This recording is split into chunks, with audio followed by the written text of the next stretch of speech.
This week we're looking at number 10 in our series on Managing for the Master. This is number 10, simply called Giving Back. And what a great title, the whole idea that having received, especially received so much from the Lord, that we want to give back. Given material in Luke, Ecclesiastes, 2 Corinthians, Colossians, Revelation, so on. Don't have time to go through it all now, but let's just think about that principle of giving back.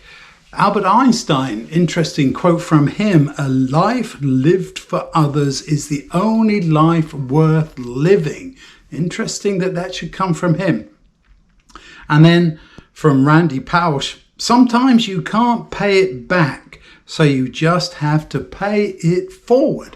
You can't always give back to those who've given to you. You think about mentors or parents who moved away or even passed off the scene. You can't give back, but you can still pay it forward to those people that you're not going to give back to. Of course, with God, you're always giving back because he's always given so much to you. You've received so much from him. And then from Colin Powell, giving back involves a certain amount of giving up.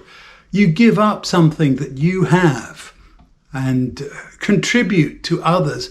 And it does sometimes cost you, doesn't it? A certain amount of giving up. Well, let's look at some of the biblical material for this time.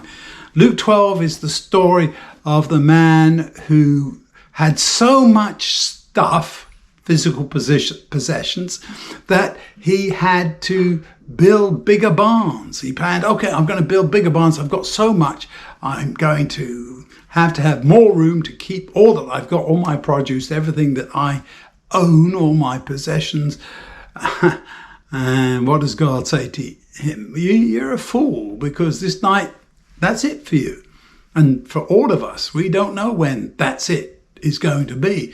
So why do we want to hold on to the things that we have in this world?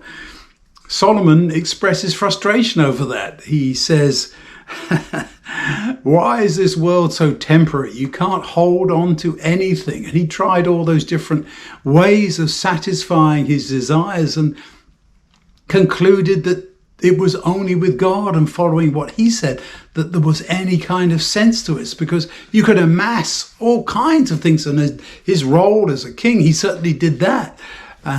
He went far too far down that line. But then realized at the end, you're not going to take any of that with you, and you're going to give it to somebody else. Somebody else is going to come along and take it all, and you depart this life, and that's it. What's the point? Isn't there a line about he who dies with the most toys wins? Something like that. Not a very helpful perspective, is it? And then we look forward to what can't be seen in 2 Corinthians 4 verse 18 and Ecclesiastes 5:10. People who love money never have enough money. Those who love wealth never have enough income. This too is so temporary and makes little sense, said Solomon. He had tried all of that and found out, well, it's never enough. It's never enough. If you love money, wealth, whatever, it's never enough. And that would apply to all other things in life too. Position, you always could go higher. There's always more.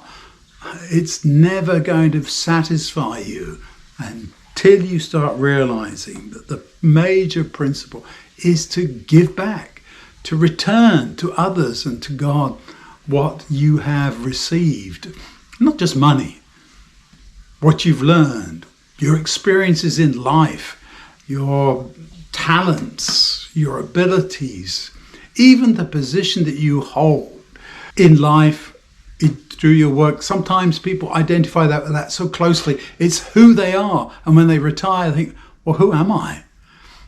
So in conclusion, what do we say? What do we want to be remembered for?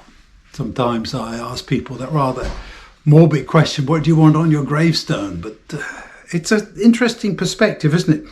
Who do we want to be remembered as? What kind of things do we want to be remembered for?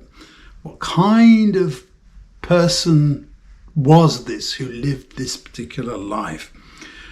What do we want to be remembered for in the mind of God. You remember that comment from the Lord to Job in contrast to his so-called counselors.